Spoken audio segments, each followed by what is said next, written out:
ఆప్యాయంతు మమాంగాని walk ప్రాణశ్చక్షుశ్రోత్రమథో బలమింద్రియాణి చ సర్వాణి సర్వం బ్రహ్మ ఉపనిషదం మాహం బ్రహ్మ నిరాకుర్యాం మామా బ్రహ్మ నిరాకరోత్ అనిరాకరణమస్త్వనిరాకరణం మే అస్తు తదాత్మని నిరతేయ ఉపనిషత్సు ధర్మా తే మయి సంతు తే మయి సంతు. ఓం శాంతి శాంతి శాంతి. 251వ పేజీ 21వ ఖండం మొదటి మంత్రం. యదా వై కరోతి అథ నిస్తిష్ఠతి నా కృత్వా నిస్తిష్ఠతి కృత్వైవ నిస్తిష్ఠతి కృతిస్త్వేవ విజిజ్ఞాసితవ్యేతి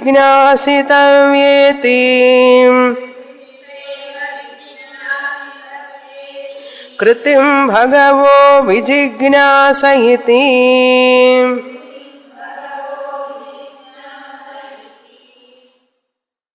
సనత్కుమారుల వారు నారదుడికి భూమ విద్య చెప్పబోతున్నారు. ఆ భూమ విద్య చెప్పడానికి ముందు 15 ఉపాసనలు చెప్పారు. చివరిగా ప్రాణ ఉపాసన అని ముగించారు. ఎవరైతే ప్రాణ ఉపాసన చేస్తారో ఆ ప్రాణం గురించి, దాని యొక్క గొప్పతనాన్ని గురించి, శ్రేష్టత్వాన్ని గురించి, జ్యేష్ఠత్వాన్ని గురించి ఎవరైతే మాట్లాడతారో అతనిని అతివాది అని అంటారు అని చెప్పి అన్నారు సనత్కుమారుల వారు. అప్పుడు నారదుడు అన్నాడు, అట్లయితే నేను అతివాదినే అని అన్నాడు. ఎవరైనా అతివాది అని అంటే స్వీకరించాలి ఆ యొక్క మాటని. అతివాది అంటే అతిగా మాట్లాడేవాడని కాదు అర్థం. ప్రాణ ఉపాసన చేసి ప్రాణాన్ని గురించి గొప్పగా చెప్పడం, ఆ చెప్పడం వలన అతనికి అతివాది అని పేరు ఇవ్వబడింది. అప్పుడు నారదుడు నేను ప్రాణ అతివాదిని అని చెప్పి ఒప్పుకుంటాడు. నేను కూడా అలాగే చెప్పుకోవడానికి ఇష్టపడతాను అని అన్నప్పుడు నా సనత్కుమారుల వారు అన్నారు, ప్రాణ అతివాది కంటే సత్య అతివాది గొప్పవాడు, ప్రాణ అతివాది కంటే కూడా సత్య అతివాది గొప్పవాడు అన్నాడు. ఆ సత్యం ఏమిటండి, ఎలా తెలుసుకోవాలి అని అడిగాడు నారదుడు. నేను సత్య అతివాదిని కావాలనుకుంటున్నాను, మీరు సత్య అతివాదే గొప్పవాళ్ళు అన్నారు కాబట్టి నేను సత్య అతివాదిని అవుతాను. ఎలా కావాలి, ఆ సత్యాన్ని ఎలా తెలుసుకోవాలి అన్నాడు. అప్పుడు సనత్కుమారుల వారు ఆ సత్యాన్ని ఆ సత్యాన్ని గురించి మాట్లాడాలంటే సత్యాన్ని గురించి జ్ఞానం కావాలి నాయనా. నువ్వు సత్యవాదివి కావాలి అంటే, సత్య అతివాదివి కావాలి అంటే జ్ఞాన అతివాదివి కావాలి. ఆ సత్యాన్ని గురించి జ్ఞానం పొందాలి. నువ్వు సత్యాన్ని గురించి తెలుసుకోకుండా, జ్ఞానం పొందకుండా సత్యాన్ని గురించి ఎలా గొప్పగా చెప్పగలుగుతావు? చెప్పలేవు కదా. కనుక సత్య అతివాదివి కావాలి అంటే జ్ఞాన అతివాదివి కావాలి. అంటే జ్ఞానాన్ని పొందాలి, సత్య జ్ఞానాన్ని పొందాలి. అట్లయితే నేను పొందుతానండి, ఎలా పొందాలి జ్ఞానం అని అన్నారు. అప్పుడు సనత్కుమారుల వారు విచారణ చెయ్యాలి. ఆ సత్యాన్ని గురించి, ఆ జ్ఞానం పొందడం కోసం విచారణ చెయ్యాలి, శ్రవణ మననాలు చెయ్యాలి.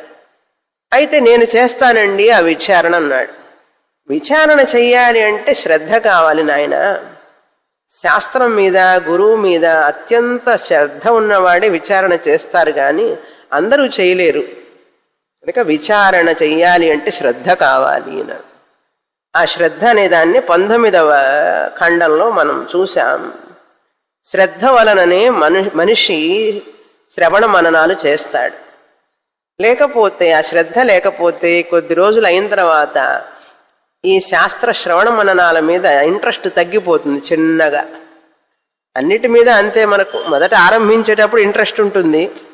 ప్రపంచంలో మనం చూస్తున్నాం కదా, మామూలుగా అందరికీ ఆరంభ సూరత్వం అంటుంటారు కదా.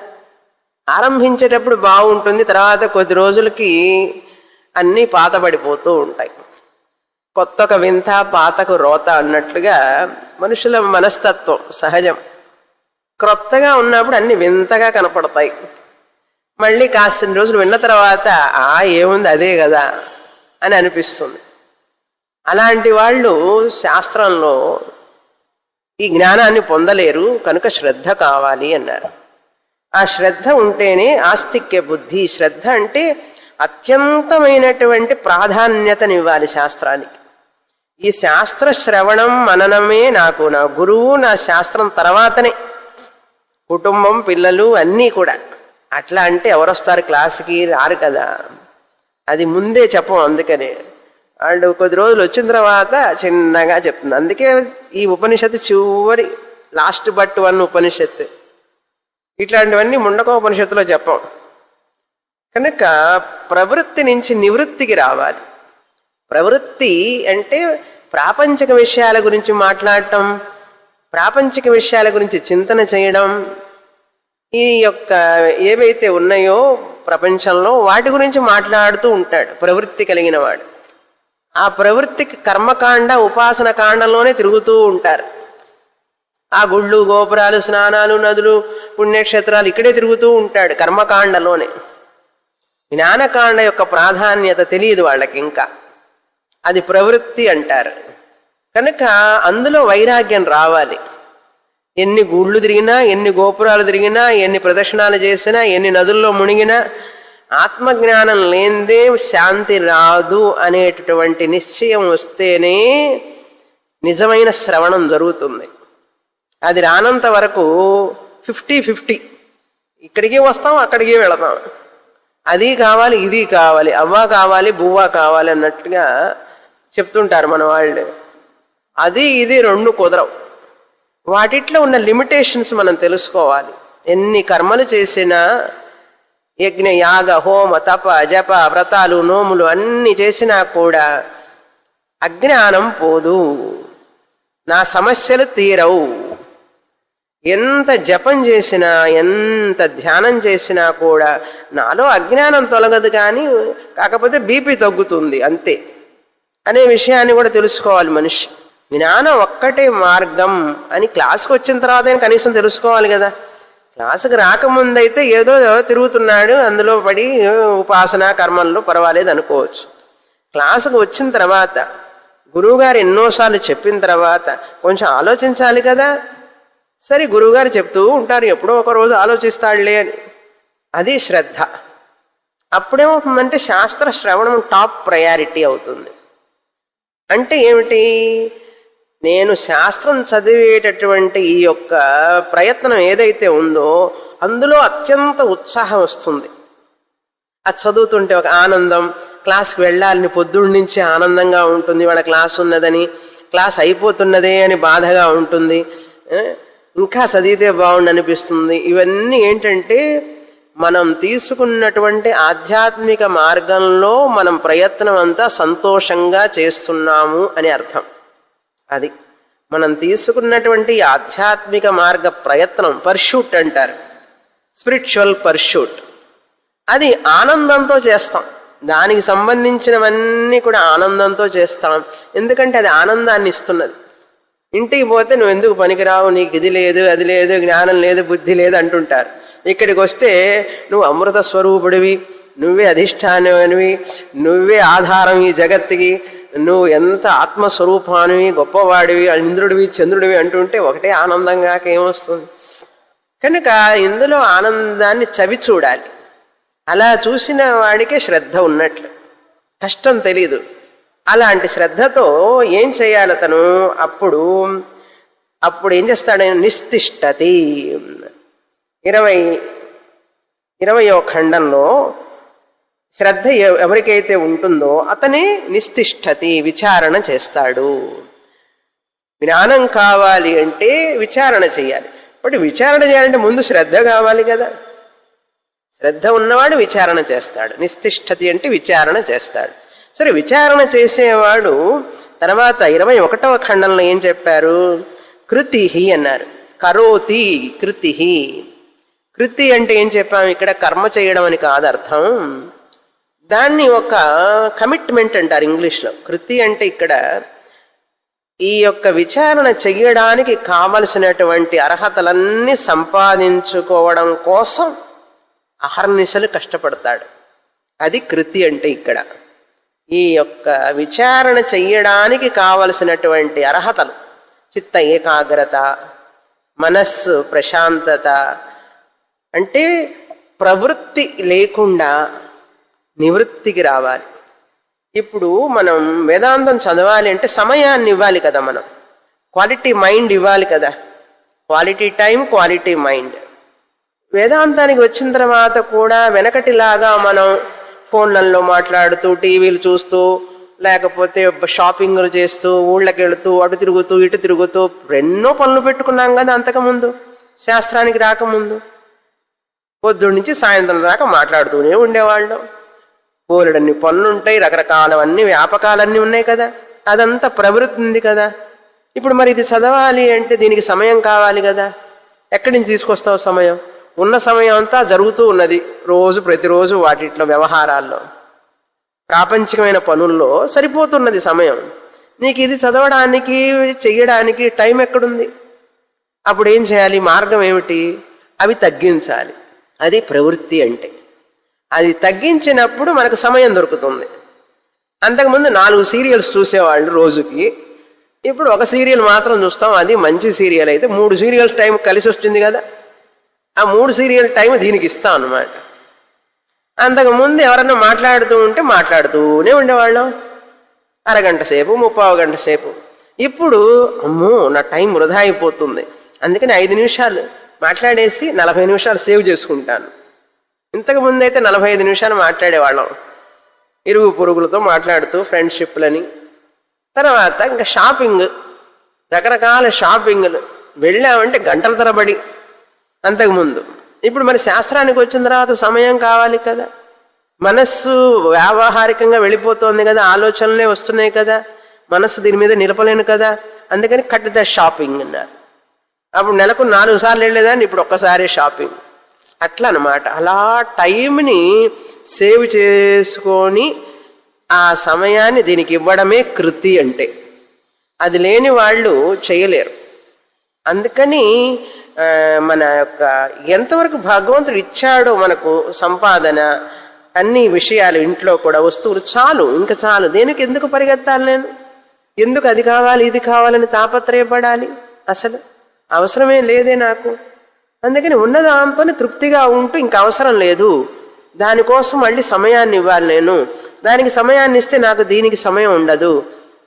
సమయం ఉన్నా కూడా మనసు వాటిట్లో ఉండేటప్పటికి అవే ఆలోచిస్తూ ఉంటుంది. ఇది చదువుతున్నా కూడా ఆ విషయాలే ఆలోచిస్తుంటే, వ్యవహారం చేస్తుంటాం కదా, మరి బయట పనులు చేస్తున్నప్పుడు వ్యవహారం ఉంటుంది, ఆ ఆలోచనలే వస్తూ ఉంటాయి ఇది చదువుతున్నా కూడా. అందుకని మాటలు అందరితో పలకడం, మాట్లాడటం, అవి ఇవి వ్యవహారం పెట్టుకోకూడదు. అలా పెట్టుకున్న వాళ్ళకి ఏకాగ్రత రాదు, ఈ విషయం ఎక్కదు. ఎందుకంటే మనకు తెలియకుండా మనసులో అవి ఆక్యుపై అయి ఉంటాయి. మనం ఎంత ముందు కూర్చున్న తలకాయ ఆడిస్తున్నా కూడా అక్కడ లోపల డాన్స్ చేస్తుంటాయి అవి. అప్పుడు ఏమవుతుందంటే అవి డాన్స్ చేస్తుండేటప్పటికి ఇది అర్థం కాదు మనకు. ఇలా అర్థం కాకుండా చదువుతాం సంవత్సరాల తరబడి. మనసు ఎక్కడో ఉంటుంది, ఏదో వ్యాపకంలో ఉంటుంది. దానికి వెళ్ళాలి, అక్కడికి వెళ్ళాలి, అక్కడ చెప్పాను, ఇక్కడ చెయ్యాలి, ఆ పని చెయ్యాలి అంటూ ఉంటుంది. ఒక పక్కన ఇది చెయ్యాలని ఉంటుంది. అటువంటి మనస్సు చదివినా కూడా నీటి మీద రాత లాంటిది. నీటి మీద రాస్తే ఎంతసేపు నిలుస్తుంది? నిలవదు. అట్లాంటి వాళ్ళ మనస్సు కూడా శాస్త్రంలో విన్నా కూడా అది నిలవదు మనస్సులో. అందుకే చాలా మందికి శాస్త్రం విన్నా కూడా అబ్బదు అంటారు. చూసారా? వాడు స్కూల్కి వెళ్తాడండి, వింటాడండి, చదువుతాడంటే అబ్బదు అన్నాడు. అబ్బదు అంటే ఏమిటి? లోపలికి ఎక్కదు. చాలా మందికి అంతే. శాస్త్రానికి వచ్చే వాళ్ళకు కూడా వాళ్ళకి ఎందుకు ఈ శాస్త్రం అర్థం కావడం లేదు మనకు, ఇది ఎందుకు లోపలికి వెళ్ళడం లేదనే విషయం తెలియదు వాళ్ళకి. ఇది సీక్రెట్. శాస్త్రం అడుగుతుంది, నువ్వు అవి కట్ చేయాలి. చేసినప్పుడు ఇవి లోపలికి ఎక్కుతాయి. మన పిల్లలకే చెప్తాం కదండి స్కూల్కి వెళ్ళేటప్పుడు, ఒరే ఆ క్రికెట్ మ్యాచ్, ఆ మ్యాచ్లకి ఇక్కడికి అక్కడికి పరిగెత్తవాకు, అటు ఇటు ఫ్రెండ్స్ని పెట్టుకోవాకు, నీకు కాన్సన్ట్రేషన్ తగ్గిపోతుంది, ఏకాగ్రత పోతుంది, మనసు డిస్టర్బ్ అవుతుంది చెప్తామా లేదా? మరి అది మనకెందుకు వర్తించదు చెప్పండి? మనకు వర్తిస్తుంది కదా. అందుకని ఆధ్యాత్మిక సాధన చేసే వ్యక్తి చాలా తక్కువగా మాట్లాడతాడు. ఎక్కువగా మాట్లాడితే వ్యవహారం, మనస్సు డిస్ట్రాక్షన్ అయిపోతుంది. చాలా తక్కువగా మాట్లాడి అంతర్ముఖం కావాలి మనం. అది కృతి అంటే ఇక్కడ చాలా గంభీరమైన అర్థం. అది కర్మ అని కాదు ఇక్కడ. కృతి అంటే కరోతి, కర్మ కరోతి అంటే అది కాదు అర్థం. దీన్ని ప్రయారిటీ, టాప్ ప్రయారిటీ అని తెలుసుకొని తన ఇంద్రియ శక్తిని, వాక్ శక్తిని, మనోశక్తిని అంతటినీ కూడా దీనికే ఇచ్చేవాడు, శ్రద్ధ కలిగిన వాడు, అతనే మాత్రమే విచారణ చేయగలడు సరిగ్గా. లేకపోతే సంవత్సరం అయిపోతూ ఉంది, టైం అయిపోతుంది, ఇంకొక సంవత్సరం వస్తుంది, అదే అయిపోతుంది, మళ్ళీ ఇంకో సంవత్సరం వస్తూనే ఉన్నాయి, అయిపోతూనే ఉన్నాయి కదా. ఏదో కొద్దిగా అర్థమైనట్టుగా ఉన్నదండి ఇప్పుడు అన్నాడు. అంటే మనం చదవలసిన విధంగా చదవకపోవడం వలన అది మనకు అర్థం అవ్వవలసినంత విధంగా అర్థం కాలేదు అని అర్థం. కనుక సనత్కుమారుల వారు ఎంతటి ముఖ్య విషయం చెప్తున్నారో చూశారా ఇక్కడ. ఇది ముందే ముండకోపనిషత్తుల్లో చెప్తే బాగుండేది కదండి అన్నారు. ముండకోపనిషత్తు సమయంలో చెప్తే ఇది అర్థం కూడా కాదు. ఎందుకంటే అంత రెస్ట్లెస్గా ఉంటుంది మైండ్, చాలా కాలం పడుతుంది మనకు అర్థం కావడానికి ఇవన్నీ కూడా. అందుకని దీర్ఘకాలం చదవాలి శాస్త్రం. ఇంతవరకు క్రిందటి వారం చూసాం. ఇప్పుడు 22వ ఖండంలో ప్రవేశిస్తాం. 252వ పేజీ. యదా వై సుఖం లభ్యతే అథ కరోతి నా సుఖం లబ్ధ్వా కరోతి సుఖమేవ లబ్ధ్వా కరోతి సుఖం త్వేవ విజిజ్ఞాసితవ్యమితి సుఖం భగవో విజిజ్ఞాస ఇతి.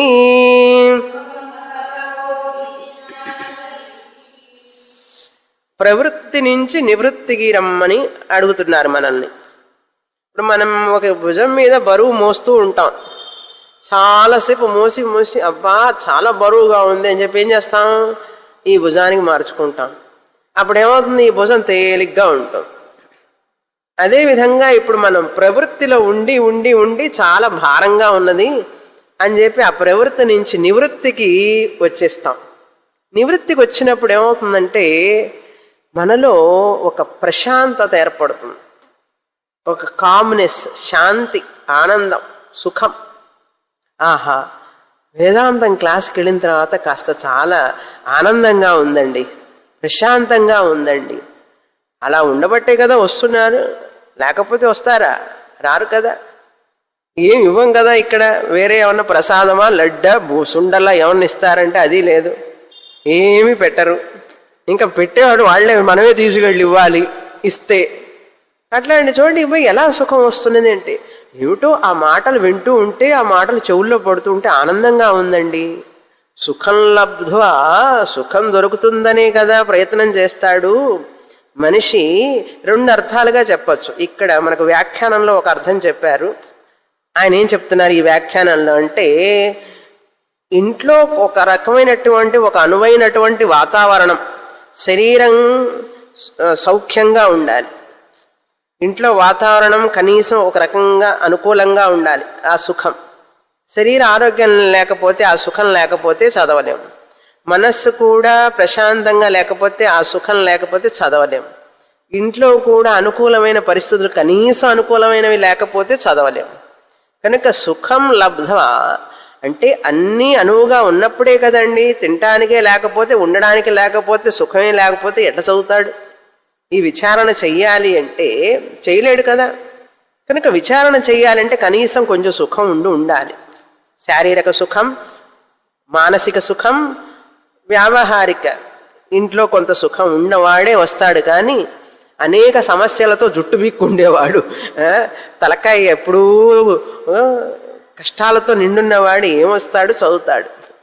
వివేకానందుల వారు అదే అనేవారు, అన్నమో రామచంద్ర అని వాపోవు వారలకు బ్రహ్మ జ్ఞానాన్ని గురించి చెప్తే అర్థమవుతుందా? ఒక పూటకి అన్నం దొరక్క కష్టపడుతున్న వాడికి పోయి అన్నం పెట్టాలి కానీ వేదాంతం చెప్పకూడదు. నువ్వు బ్రహ్మానివి, నీకు ఆకలే లేదు అని చెప్పకూడదు. అన్నమో అని రామచంద్ర అని వాపోవు వారలకు ఈ వేదాంతం అంతా ఎక్కుతుందా? ఎక్కదు. కనుక కనీసం అందుకే భగవంతుడు చూడండి, వేదాంతానికి వచ్చే వాళ్ళందరూ కనీసం ఆర్థికంగా కొంచెము గొప్ప స్తోమత ఉండి తినడానికి, ఉండడానికి, కట్టుకోవడానికి అన్ని సౌకర్యంగా ఉండి ఏ యొక్క ఈతి బాధలు లేకుండా, శారీరకంగా రోగాలు రొప్పులు లేకుండా అలా ఉన్నవాళ్లే వచ్చి చదవగలుగుతున్నారు. కానీ ఆ బాధలన్నీ ఉన్నవాడు మనస్సు చదవగలదా అసలు? కనుక సుఖం లబ్ధ్వా విచారణం కరోతి అన్నారు. సుఖం ఉండడం వల్లనే విచారణ చేస్తాడు. ఇది ఒక అర్థం. ఇక్కడ వ్యాఖ్యానంలో అలా చెప్పారు. మరొక రకంగా చెప్పుకోవచ్చు మనం, సుఖం ఉంటేనే కదా విచారణ చేస్తాడు. బ్రహ్మని గురించి తెలుసుకుంటే నీకు చాలా సుఖం లభిస్తుంది. ఆ సుఖం ఆనందం, బ్రహ్మానందం. ఆ సుఖం లభిస్తూ ఉంటుంటేనే కదా ప్రయత్నం చేస్తున్నాం. లేకపోతే చదువుతాము మనం. రాంగా క్లాసుకు వస్తూ ఉంటే ఏదో సుఖం లభిస్తున్నది ఇంకా అని చెప్పి విచారణ చేయడం మొదలు పెడతాం. ఆ విధంగా చెప్పుకోవచ్చు. ఏదైనా సుఖం ఇవ్వదు, మనకు లాభం లేదు అనుకుంటే పని చేస్తామా మనం? ఊరికే చేస్తారండి? ఎవరు చేయరు. సుఖం వస్తుందంటేనే కదా చేస్తాం. కష్టం వస్తుందంటే ఎవరు చేస్తారు? కనుక ఒక పక్కన మనకి ఏమైనా సుఖం లభిస్తున్నదా, ప్రయోజనం ఉన్నదా మనకు అన్నప్పుడే చేస్తాం, కానీ లేకపోతే చెయ్యం. కనుక సుఖం లబ్ధ్వా ఏవ అధ కరోతి.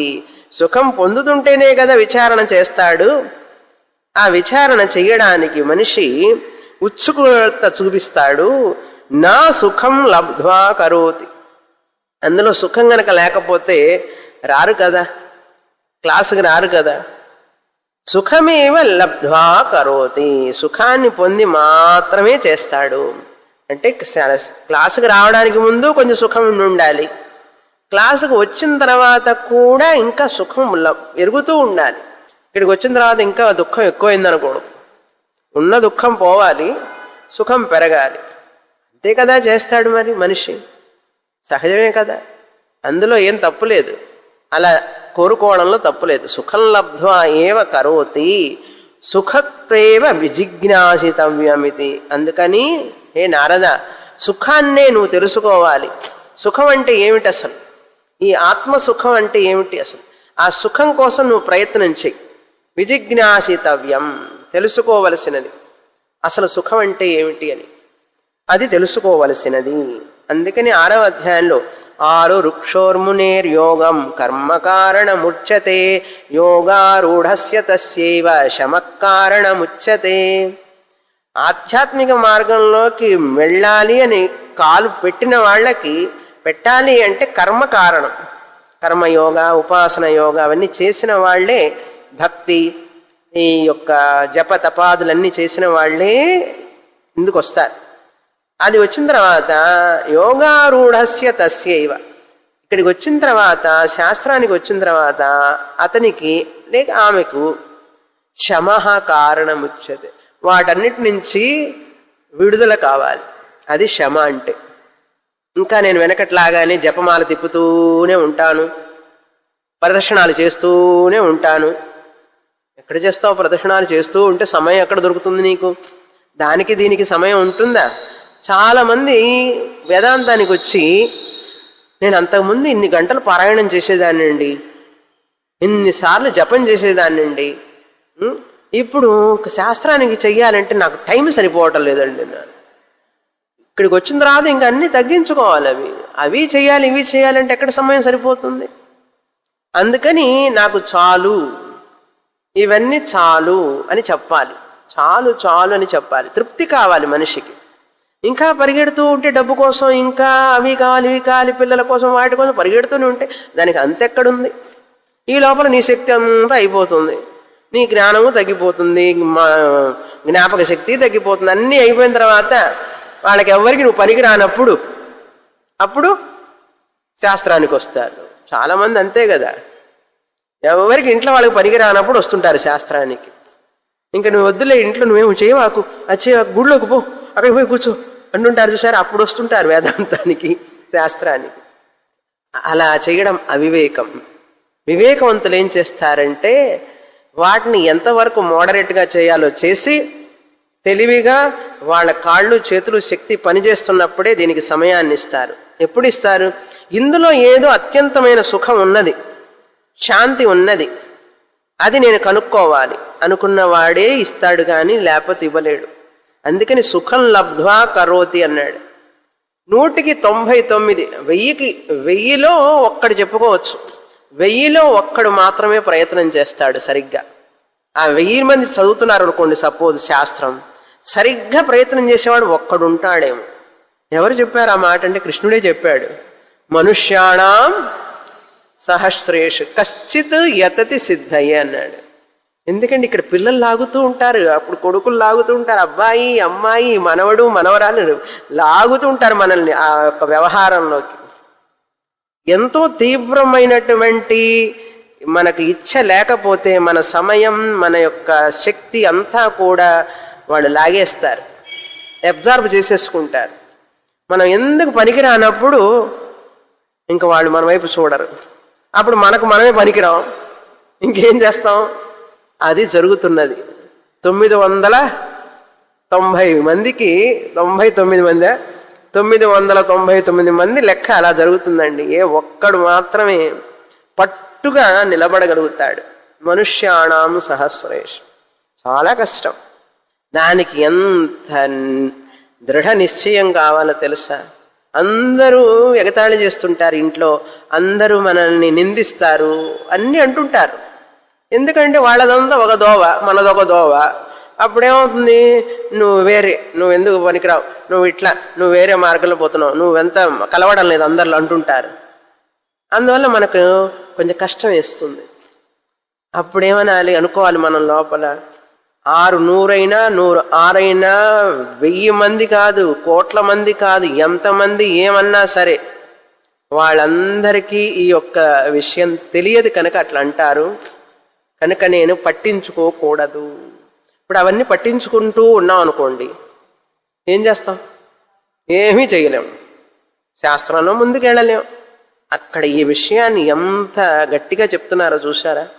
సుఖం లబ్ధ్వా అంటే ఇక్కడ ఈ విచారణ చేయడం వలన, ఆత్మజ్ఞాన విచారణ చేయడం వలన, అంటే సత్యవాది అతివాది కావాలి, సత్య అతివాది కావాలంటే జ్ఞానం కావాలి, జ్ఞానం కావాలి అంటే శ్రద్ధ కావాలి, శ్రద్ధ కావాలి అంటే నిశ్చిష్టతే, అందులో విచారణ చేయాలి, విచారణ చేయాలి అంటే అందులో సుఖం ఉన్నది అని చెప్పి తెలుసుకోవాలి మనిషి.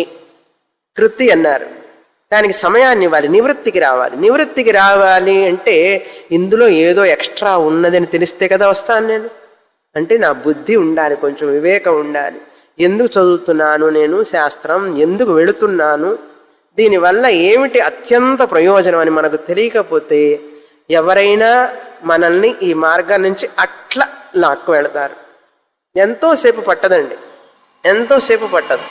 అలా పడిపోవడం అంటే మార్గం నుంచి తప్పిపోవడం చాలా సులభం, మార్గంలో నిలబడడం చాలా కష్టం.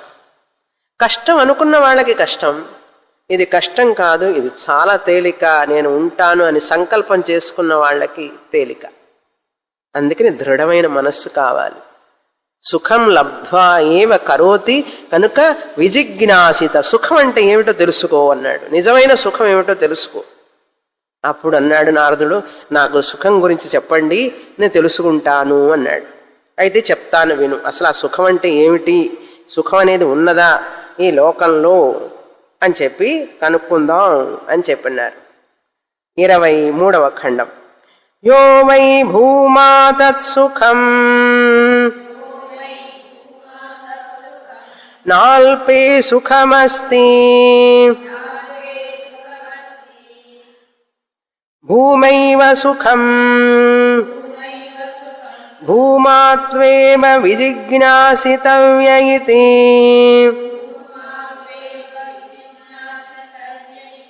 భూమానం భగవో విజిజ్ఞాస ఇతి.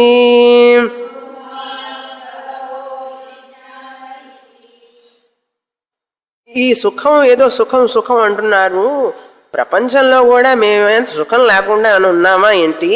మేము కూడా సుఖంగానే ఉన్నాం కదండి. మంచి ఇల్లు కొనుక్కున్నాం, మంచి కారు కొనుక్కున్నాం, అబ్బాయికి పెళ్లి చేసాం, అమ్మాయికి పెళ్లి చేసాం, పిల్లలంతా సెటిల్ అయిపోయినారు, ఎంత ఆనందంగా ఉన్నా, మాకేం సుఖం లేకుండానే ఉన్నాం. ఏదో పెద్ద మీరే సుఖం ఇస్తున్నట్లుగా మాట్లాడతారేంటి అని చెప్పి ఎవరన్నా అనుకున్నారనుకోండి, అటువంటి వాళ్ళకి మన సమాధానం చెప్పాలిగా మరి మనం. అవునా? బాగా డబ్బులు సంపాదించుకొని ఆనందంలో ఓలలాడుతున్న వాళ్ళు ఎంతమంది లేరు? అబ్బాయితో, మనవరాలతో, మనవాడితో ఎంతో ఆనందంగా ఉన్నవాళ్ళు లేరా ఏంటి? ఏదో పెద్ద మీ క్లాసుకు వస్తే మాత్రమే సుఖం వస్తుంది అంటారేమిటి అంటే, వాళ్ళకి మేము చెప్తాం తెలుసా, అవును వస్తుంది సుఖం. ఆ సుఖం ఎట్లాంటిదంటే కాస్త రాగానే గంతులేస్తాం, ఎంతో ఆనందం పొంగిపోతాం. తర్వాత రెండో రోజు, మూడో రోజు తగ్గుతూ ఉంటుంది ఆ సుఖం. తర్వాత ఆ సుఖం ఉన్నట్లే గుర్తుండదు మనకు. ఏ వస్తువు వల్ల అయితే సుఖం పొందామో ఆ వస్తువు ఉన్నట్లే గుర్తుండదు. భార్యాభర్తలైన అంతే కదా. కొత్తగా పెళ్ళైనప్పుడు నూతన దంపతులు, ఆహా ఎంత ఆనందం, ప్రపంచం అంతా మర్చిపోతారు, ఒకటే ఆనందం. తర్వాత కొద్ది నెలలకి, కొద్ది సంవత్సరాలకి చిన్నగా ఆవిడక్కడ, ఈయన ఈ రూమ్లో, ఆయన ఆ రూమ్లో, ఎవరి పని వాళ్ళు చేసుకుంటూ ఉంటారు. తర్వాత అసలు నువ్వు రావాకి ఇక్కడికి, నీవు అంటే కనపడితేనే ఒకరికి కష్టం. అంటే నా పనిలో ఇంటర్ఫియర్ కావద్దు, నువ్వు నీ పనిలో నేను ఇంటర్ఫియర్ కాను, అంతటి వరకు వెళ్ళిపోతుంది కదా. అంటే స్టేజ్లు మారిపోయింది చూసారా. లా ఆఫ్ డిమినిషింగ్ అంటారు, రిటర్న్ అన్నారు. అది ఎంతవరకు పెరుగుతుందో ఆనందం, అంత ముందేమైతే గంతులేస్తూ ఎగురుతూ ఆహా ఓహో ఇంత ఆనందం అన్నాడు. తర్వాత చిన్నగా తగ్గిపోయి దాని మీద ఎగట పుడుతుంది మనకు. ఒక లడ్డు తిన్నప్పుడు అబ్బా స్వర్గం, రెండో లడ్డు తిన్నప్పుడు బాగుంది, మూడో లడ్డు పర్వాలే, 4 వాంతి వస్తుంది అన్నాడు, వెగటేస్తుంది అన్నాడు. ఒక లడ్డే కాదండి, ఏ అనుభవం అయినా అంతే, ఏ మనిషితో సంబంధమైనా అంతే, ఏ వస్తువుతో సంబంధమైనా అంతే. కారు కొన్నప్పుడు తుడిచి పెడతాం, తర్వాత కొద్ది రోజులు తుడుస్తాం, తర్వాత తుడవం, తర్వాత కారు ఉన్నట్టు కూడా తెలియదు మనకు. అందరూ చాలా కారు ఉందా, మీ కారు ఉందా? ఉన్నదిలే కారు. ఆ భావన అప్పుడు కొన్నప్పుడు ఉన్నటువంటి మనస్సు ఉందా ఇప్పుడు మనకు? మన ఇంట్లో ఉన్న వస్తువులు కూడా చూడండి, ఉన్నట్లు కూడా మనకు గుర్తుండదు.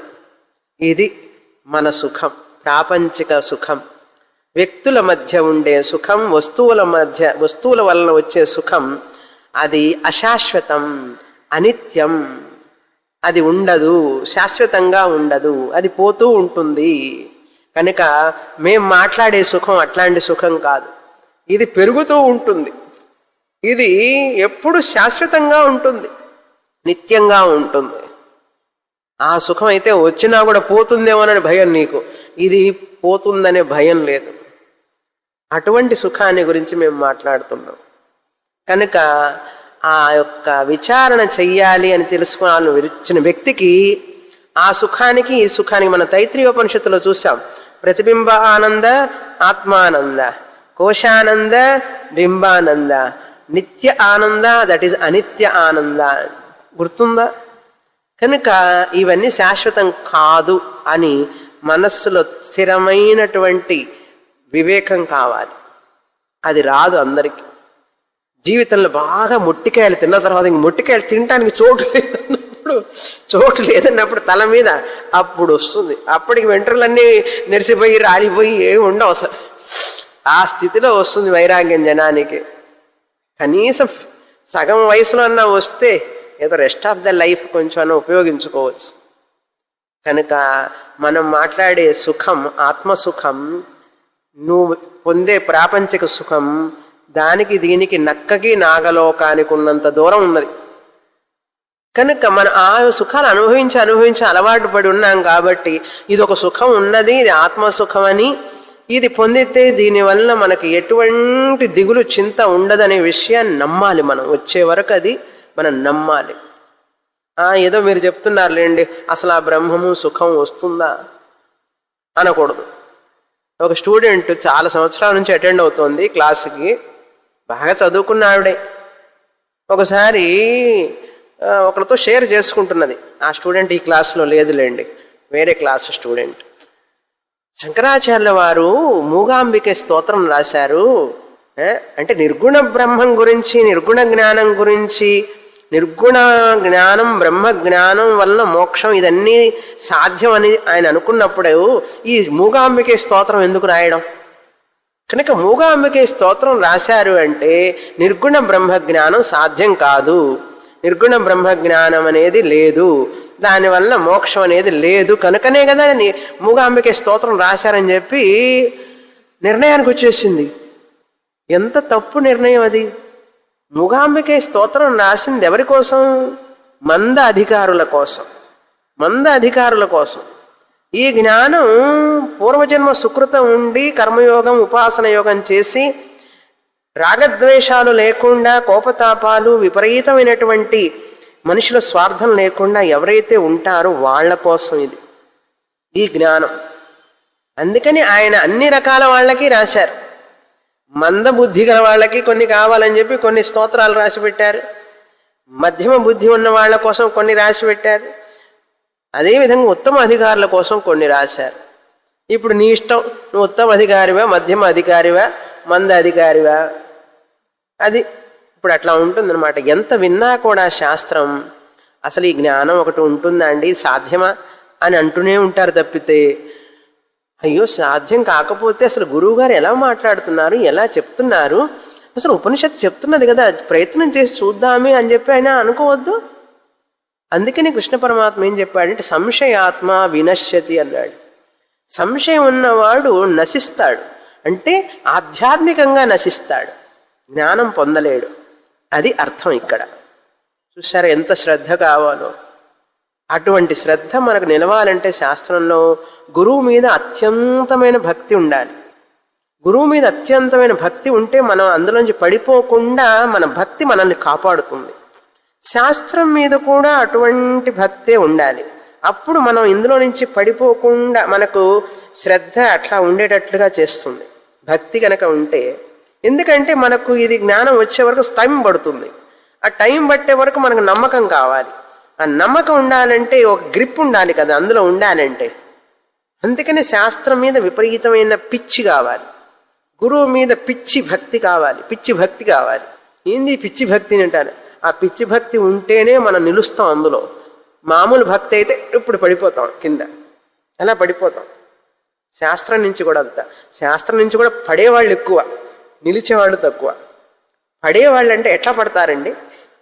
పడటం అంటే దీంట్లో మనస్సుని వాళ్ళు కేంద్రీకరించరు పూర్తిగా, మనస్ఫూర్తిగా వాళ్ళ మనస్సుని తాదాత్మ్యం చెయ్యరు శాస్త్రంతో.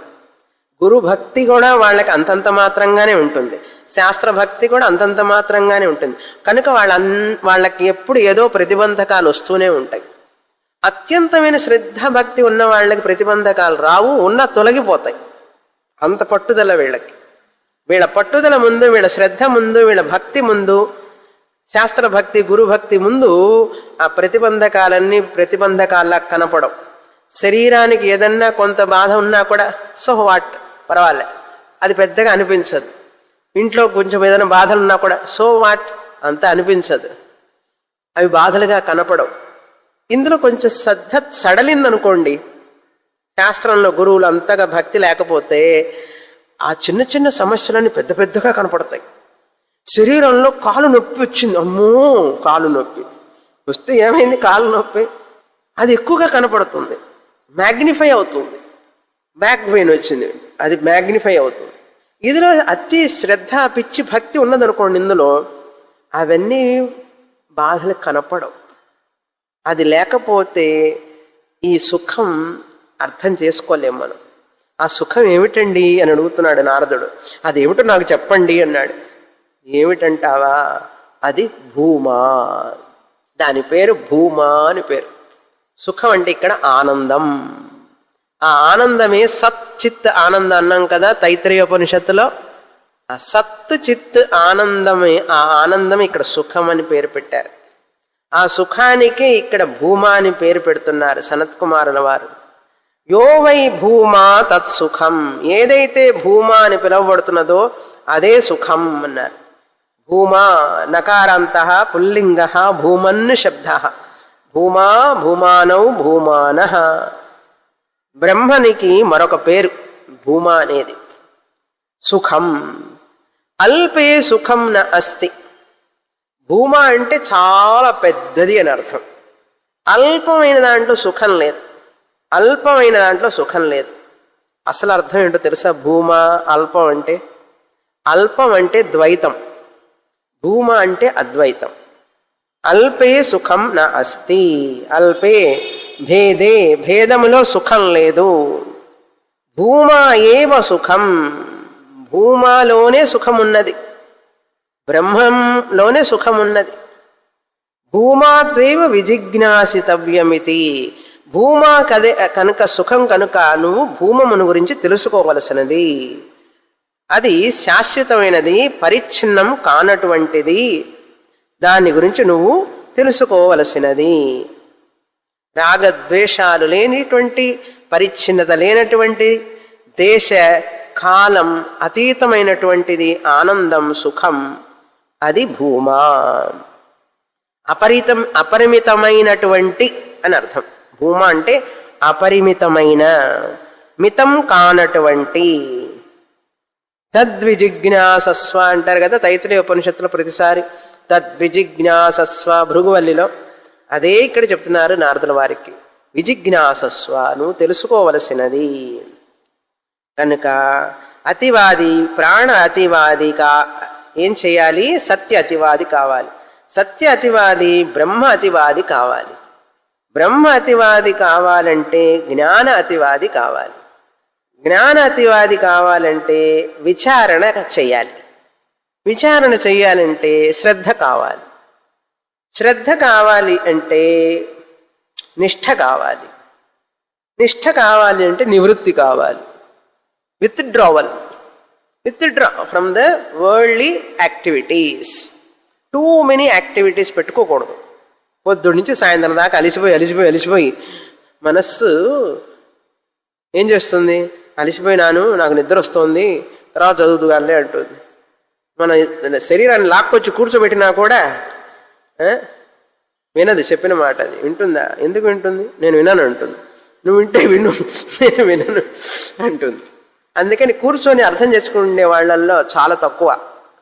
ఏదో పాపం గురువు గారు చెప్తూ ఉంటారు, ఎంతమందికి అర్థం ఉందో ఎవరికి తెలుసు? గురువు గారికి తెలియదు, ఆ శిష్యులకే తెలియాలి. చూశారా ఎంత కష్టమో శాస్త్రం. తర్వాత సమయం అంతా అయిపోయిన తర్వాత అయ్యయ్యో పొరపాటు చేశానే, సమయం ఇవ్వలేదే నేను అనుకుంటే ప్రయోజనం రాదు. సమయం వస్తుందా తిరిగి వెనక్కి? రాదు, ఎన్నటికీ రాదు. అందుకని అవివేకులు సమయాన్ని, కాలాన్ని వృధా చేసుకుంటుంటారు. వివేకులైన వాళ్ళు సమయాన్ని వృధా చేసుకోకుండా చక్కని పద్ధతిలో చదువుతారు. గురువు గారి యొక్క మార్గదర్శనంలో, శాస్త్ర అనుగ్రహంతో దాని మీద ఏకాగ్రతతో చదువుతారు. అలా చదవగలగాలి. అలా చదివేటప్పుడు మళ్ళీ నిరుత్సాహం రాకూడదు మధ్య మధ్యలో. అయ్యో వస్తుందా, నాకా వస్తుందా అండ్ వచ్చే జన్మలైనా వస్తుందా నాకు మోక్షం? ఇది వేరే. గురువు గారు ఇప్పుడు చెప్తూ ఉంటే ఈ జన్మలోనే రావాలి నీకు మోక్షం అని చెప్తుంటే శిష్యుడే కన్క్లూజన్, ఈ జన్మలో సందేహం లేండి నాకు వచ్చే జన్మ. అట్లాగే అంటాం వచ్చే జన్మలో కూడా ఆ గురువు గారితో మళ్ళీ. ఎవరికి తెలుసు ఇప్పుడు ఈ జన్మలో ఈ మాట అన్నది నీకు గుర్తుంటుందా? వచ్చే జన్మలో గుర్తుండదు. అక్కడికి పోయి అదే అంటావు మళ్ళీ. ఆ గురువు గారి దగ్గర కూడా నాకు ఈ జన్మలో రాదులేండి. ఇట్లా ఎన్ని జన్మల నుంచి అంటున్నావో ఎవరికి తెలుసు? ఇట్లా ఎన్ని జన్మల నుంచి అంటూ వస్తున్నావో. ఇప్పటికైనా చివరి నాకు ఇంక ఇదేనండి లాస్ట్ జన్మ, ఇంక నేను అనను అని చెప్పి బుద్ధి వస్తుందా అంటే అది రాదు. వస్తుంది స్వామిని, వస్తుంది, నిలబడాలి కదా. అది వచ్చినట్లే వస్తుంది. మళ్ళీ మనసు ఏం చేస్తుంది? అబ్బో కష్టంగా ఉంది, మీరు కష్టంగా ఉంది అంటూనే ఉన్నా, నేను పూర్తి చేస్తూనే ఉన్నా. ఉపనిషత్తులు 10 ఉపనిషత్తు, ఇది 10వ ఉపనిషత్తు. It's not a joke to teach 10 Upanishads and studying 10 Upanishads. నిన్న ఒక ఆయన నెల్లూరు దగ్గర ఏదో గ్రామం, అక్కడి నుంచి ఫోన్ చేశారు. ఫోన్ చేసి ఆయన చెప్తున్నారు, అమ్మగారు, స్వామిని గారు, మీరు చెప్పినటువంటి మాండుక్యం వింటున్నాను. ఇంట్రొడక్షన్, ఉపోద్ఘాతం 6 గంటలు చెప్పారు. 6 క్లాసులు తీసుకున్నారు. 6 గంటలు వరుసగా ఆపకుండా విన్నానమ్మా. అది విన్న తర్వాత తెలిసింది నాకు, ఈ ఉపోద్ఘాతం వినకుండా ఎవరైనా వేదాంతం విన్నా వాళ్లకు వంట పట్టదన్నాడు ఆయన. ఈ ఉపోద్ఘాతం విన్న తర్వాత ఇప్పుడు నా జీవితంలో ఎంతో మలుపు తిరిగింది. నేను ఎన్ని సంవత్సరాలుగానో భగవద్గీత వింటున్నాను, ఉపనిషత్తులన్నీ వింటున్నాను, కానీ మీరు చెప్పిన ఉపన్యాసం విన్న తర్వాత ఆ ఉపోద్ఘాతం మాండుక్యానికి మీరు చెప్పింది అద్భుతం. అది చదివిన తర్వాత నాలో ఎంతో మార్పు వచ్చింది. నా జీవితానికి ఒక మార్గదర్శనం దొరికింది. ఇప్పుడు అసలు మోక్షం అని లభించాలంటే ఇది విని తీరాలి. ఇది వినని వాడికి శాస్త్రం అర్థం కాదు అని అంటాడు ఆయన. అందుకని అమ్మగారు, మీతో వారానికి ఒక్కసారైనా నేను నా యొక్క అనుభవాలను పంచుకుంటాను. మీరు చెప్పారు ఉపన్యాసంలో, చదివిన తర్వాత విన్న తర్వాత మనకేమనిపించింది చెప్పుకోవాలి, గురువుగారితో అన్నారు, అందుకని నేను చెప్పుకోవాలనుకొని నా యొక్క ఆనందాన్ని మీతో పంచుకుంటున్నానని చెప్పి అన్నాడు. ఇందాక ఉదాహరణ చెప్పాను, ఆవిడ ఆ స్టూడెంట్ గురించి. అట్లాంటి వాళ్ళు స్టూడెంట్ ఉంటే గురువు గారికి నిరుత్సాహమే వచ్చేస్తుంది, చెప్పాలని కూడా అనిపించదు. అది పొద్దున విన్న విషయం, వెంటనే మధ్యాహ్నానికి దేవుడు నిరుత్సాహపడద్దు స్వామిని, కొంతమంది ఉంటారు మంచి బాగా వినేవాళ్ళు అని చెప్పి మధ్యాహ్నానికి ఫోన్ కాల్. చూసారా, అటువంటి వాళ్ళు ఉంటారు, ఇటువంటి వాళ్ళు ఉంటారు. కనుక మనం చెప్పలేం, శాస్త్రం వినేటప్పుడు ఎటువంటి ఏ అధికారులు ఉంటారో తెలియదు మనకు. అందుకని గురువు కూడా అవన్నీ చూసుకుంటూ కూర్చుంటే శాస్త్రం చెప్పలేరు. అందుకని గురువు గారి ధోరణిలో ఆయన ఆయన చెప్పుకుంటూ పోవడమే. ఇన్ని సంవత్సరాల ఏమిటనేది శరీరంలో శక్తి ఉన్నంత వరకు ఈ శాస్త్రాన్ని ఇస్తూ ఉండాలంతే. ఎవరికి పాత్రలో వాళ్ళు దాన్ని స్వీకరిస్తారు. అర్థమైందా? భూమా అందులో అదే సుఖం, కానీ అల్పే. భూమా అంటే అద్వైతం, ద్వైతంలో సుఖం లేదు అన్నాడు. అది నేను తెలుసుకుంటాను అన్నాడు. అప్పుడు ఆనందం బ్రహ్మ అని అర్థం. తర్వాత మంత్రం చదువుతాం, 24వ ఖండం. ఈ భూమా అంటే సుఖం అంటే భూమా అన్నారు. అసలు ఈ భూమా లక్షణం ఏమిటి? భూమా అంటే బ్రహ్మము, బ్రహ్మము దాని లక్షణం ఏమిటి అని చెప్తే ఇప్పుడు 24వ ఖండంలో చెప్తున్నారు. చదువుతాం, 253వ పేజీ. యత్ర నాన్యత్ పశ్యతి నాన్యశృణోతి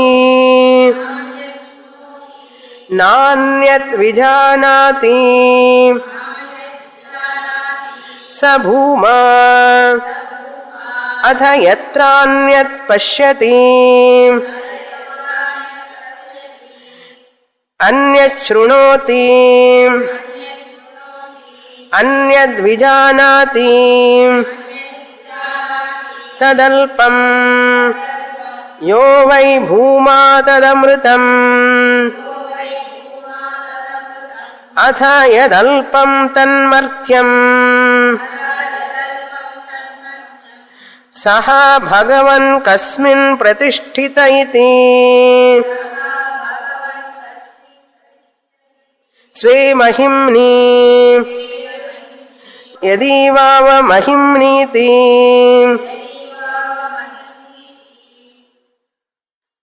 ఇది చాలా ముఖ్యమైన మంత్రం. 23వ ఖండం మంత్రం, 24వ ఖండం మంత్రం చాలా ముఖ్యమైనవి. ఈ మొత్తం ఉపనిషత్తుల మొత్తానికి ఏం చెప్తున్నారు? ఇప్పుడు బ్రహ్మ లక్షణాన్ని గురించి చెప్తున్నారు. ఈ 24వ ఖండంలో భూమా లక్షణం, దీన్నే భూమాధికరణం అని చెప్పి బ్రహ్మసూత్రంలో వ్యాసాచార్యుల వారు సూత్రంలో దీన్ని వివరిస్తారు. అక్కడ ఇంకా అద్వైతం బ్రహ్మ లక్షణమే భూమా లక్షణం. భూమా దీర్ఘం. భూమ అంటే భూమి కాదు, ఇక్కడ బ్రహ్మానికి మరొక పేరు, సుఖానికి మరొక పేరు. బ్రహ్మానందమే భూమా అని పేరు. ఇది దీని లక్షణం ఏంటంటే, ఎవరైతే దీన్ని తెలుసుకుంటారో ఈ భూమని, నా అన్యశృణోతి, అతను వేరే దానిని వినడు. నా అన్యశృణోతి, నా అన్యత్ పశ్యతి, వేరే దానిని చూడడు, ద్వైతాన్ని చూడడు. నా అన్యత్ విజానాతి, వేరే రెండవ దాన్ని తెలుసుకోడు. ఆ తెలుసుకునేదంతా బ్రహ్మమే అని తెలుసుకుంటాడు కానీ బ్రహ్మం కంటే వేరుగా ఏది చూడడు. ద్వైతమే కనపడదు అతనికి. అంటే కనపడినప్పటికీ అది సత్యం కాదని తెలుస్తుంది. మీకు ఎలాగైతే ఈ కుండ చూసేటప్పుడు మట్టి తప్ప కుండ లేదని తెలుస్తున్నదా లేదా? అదేవిధంగా జ్ఞానికి ఈ ప్రపంచం అంతా చూస్తున్నా కూడా బ్రహ్మమే ఉన్నది కానీ ఈ నామరూపాలు నిజంగా లేవు అని అతనికి తెలుస్తుంది. మీకు ఈ కుండ ఎంత ఈజీగా తెలిసిపోయింది. జ్ఞానికి ప్రపంచం, మనుషులు, నామరూపాలన్నీ కూడా కుండతో సమానం. బ్రహ్మమే సత్యం. నా అన్య శృణోతి నా అన్యద్విజానాతి సహా భూమా. ఎక్కడైతే ద్వైత ప్రపంచము నిజంగా కనపడదో అదే భూమా అని అర్థం. ఎక్కడైతే వేరే వేరుగా చూస్తాడో, అన్యత్ పశ్యతి అన్య శృణోతి అన్యద్విజానాతి, వేరే వేరేగా చూస్తాడు. ద్వైతం, భార్య వేరు, అమ్మాయి వేరు, అబ్బాయి వేరు, ఈ శరీరాలని సత్యం అనుకుంటుంటాడు, ఆ రూపాలన్నీ సత్యం అనుకుంటుంటాడు మనిషి. ఇది వేరు అది వేరు, వాటిట్లో ఉన్నది ఆత్మని తెలియదు మనిషికి. ఆ పై నామరూపాలు చూసి అది సత్యం అనుకుంటూ ఉంటాడు. ఆ జరిగే గందరగోళం అంతా కూడా సత్యం సత్యం అనుకుంటాడు. సినిమా చూసేటప్పుడు నిజం అనుకుంటామా లేదా? 3 గంటలు తాదాత్మ్యం, అట్లాగే కళ్ళమ్మ నీళ్ళు కూడా వస్తాయి, ఏదో నిజంగా జరుగుతున్నట్టు అనిపిస్తుందా లేదా? ఈ సినిమా కూడా అంతే, మనం ఈ చూసే సినిమా కూడా అంతే. అన్యత పశ్యతి, వేరే వేరే చూస్తాడు, వేరే వేరే వింటుంటాడు, వేరే వేరేగా తెలుసుకుంటూ ఉంటాడు. అన్యత్ విజానాతి. అయితే ఏమిటండి అన్నాడు, ఏదైతే భూమా ఉన్నదో అది అమృతం, దానికంటే వేరే అయినది మర్త్యం అన్నాడు. ఏది అల్పం తదు మర్త్యం, కింద శ్లోకంలో చెప్పారు. అల్పం అన్నారు. భూమా కంటే వేరైనది ఏదైతే ఉందో అది అల్పం అన్నారు. అల్పం అంటే ద్వైతం. ద్వైతం అనేది మర్త్యం, అంటే మరణంతో కూడినటువంటిది, నశించేటటువంటిది. ఈ భూమ అమృతం నశించనటువంటిది, నశించనటువంటిది. అప్పుడు నారదుల వారు అడుగుతున్నాడు, ఏమండి సనత్కుమారుడు గారు, ఎక్కడుంటుంది ఈ యొక్క భూమ, దేని మీద ఆధారపడి ఉన్నది అని అడిగితే, కస్మిన్ ప్రతిష్ఠిత, ఎక్కడ ఆధారపడి ఉన్నది, దేంట్లో ఉన్నది, ఇది దేని మీద ఆధారపడి ఉన్నది ఈ భూమ, ఈ సుఖం అంటే స్వే మహిమ్ని, దాని మీద అది ఆధారపడి ఉన్నది. తన సొంత తనకు తానుగా ఆధారపడి ఉన్నది కానీ దేని మీద ఆధారపడి లేదు. ఇప్పుడు మీకు సుఖం వస్తుంది అనుకోండి, కాస్త ఏదన్నా సుఖం వస్తే దేనివల్ల వచ్చిందంటే ఫలానని చెప్తారు. అంటే ఫలానా దాని మీద ఆధారపడి ఉందా లేదా? అవునా? కానీ భూమా సుఖం, ఆత్మ సుఖం దేని మీద ఆధారపడదు. దేని మీద ఆధారపడకుండానే ఆ వస్తువు వల్ల వచ్చింది, దీనివల్ల వచ్చింది కాదు. అది సుఖస్వరూపం, అది సుఖస్వరూపం అని తెలుసుకుంటారు. స్వే మహిమ్ని ఏది వావ మహిమ్నీతి, తన మీద తానే ఆధారపడి ఉన్నది, దేని మీద ఆధారపడి లేదు అది అని అన్నారు. తర్వాత మంత్రం, గో అశ్వమిహ మహిమేత్యాచక్షతే హస్తి హిరణ్యం దాసభార్యం క్షేత్రాణి ఆయతనానీతి నాహమేవం బ్రవీమి బ్రవీమీతి హోవాచ అన్యో హన్యస్మి ప్రతిష్ఠితః ఇతి న్యోహ్యన్యత్ ప్రతిష్ఠితః ఇతి. మామూలుగా అందరు సుఖంగా ఉన్నారు అని చెప్పుకుంటారు లోకంలో. ఆవులు ఉన్నవాళ్ళు, గుర్రాలు ఉన్నవాళ్ళు, ఏనుగులు ఉన్నవాళ్ళు, బాగా సంపద ఉంటుంది కదా. ఆ రోజుల్లో మంత్రం చెప్పేటప్పుడు గోవులు, అశ్వాలు, మనం ఇప్పుడు కార్లు, మోటార్ బైకులు చెప్పుకోవాలి, వాహనాలు. అశ్వం అంటే గుర్రాలు. మహిమా ఇతి, ఇదే సంపద, ఇదే మా గొప్పదనం అనుకుంటుంటారు. ఆచక్షతే అంటుంటారు. హస్తి ఏనుగులు, హిరణ్యం బంగారం, దాస సర్వెంట్లు. పొద్దున్న మనం లేచేటప్పటికి అన్ని రెడీగా ఉంటాయి, పనులు సర్వెంట్లు చేస్తుంటారు. ఆహా గొప్ప అనుకుంటుంటారు. భార్య లేదా భర్త ఇద్దరు. క్షేత్రాణి, మాకు అక్కడ ప్లాట్ ఉందండి, ఇక్కడ ప్లాట్ ఉందండి, అక్కడ ఇది ఉందండి, ఇక్కడ హౌస్ ఉందండి అంటుంటారుగా. ఆయతనాని ఫ్లాట్స్, క్షేత్రాణి అంటే ప్లాట్స్, ఆయతనాని అంటే flat, double bedroom flat, triple bedroom flat. నా అహం ఏవం బ్రవీమి ఇది. సనత్ కుమార్ల వారు అంటున్నారు, ఇవన్నీ కూడా సుఖం కాదు. జనం అనుకుంటుంటారు వీటి వల్ల సుఖం వస్తుందని చెప్పి, నేను అవి సుఖాన్ని ఇస్తాయని చెప్పను అన్నాడు. నేనేం చెప్తాను, ఈ భూమా మాత్రమే సుఖస్వరూపం, ఇదే సుఖస్వరూపం, కానీ అవన్నీ సుఖం కాదు, అవన్నీ అశాశ్వతం, అనిత్యం, పరిచ్ఛిన్నం. కనుక నువ్వు ఈ భూమాని గురించి తెలుసుకో అన్నాడు. వచ్చే వారం చూస్తాం.